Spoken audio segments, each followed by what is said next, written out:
আমাদের বাড়ির পেছনে উঠোনের কোণে চালতা গাছে এই লতা গাছটা যেটা দেখতে পাচ্ছেন, এটা হচ্ছে প্যাশন ফ্রুট বা এদিকে বলে ট্যাং ফল।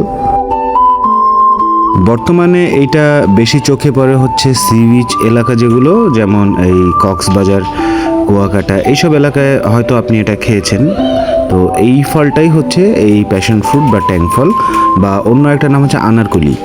তো এইটাই আমরা এখন পারতেছি। উনি পাশের একটা গাছে উঠতেছে, এটা থেকে এটার দূরত্ব মোটামুটি কম, তাই এখানে দাঁড়িয়েই উনি এটা পারতে পারবে। তো এই সুবিধার্থে উনি এই টুকরি নিয়ে গাছে উঠতেছে আর কি। তো ফাইটটা দেয় না জানি।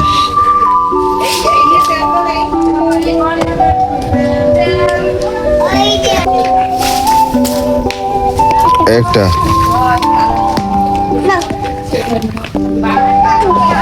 দাও, ওইটা দাও। এগুলো কিভাবে খেতে হয় এবং খেতে কেমন লাগে তা থাকছে আমাদের পরবর্তী ভিডিওতে, তো ফলো দিয়ে সাথেই থাকুন।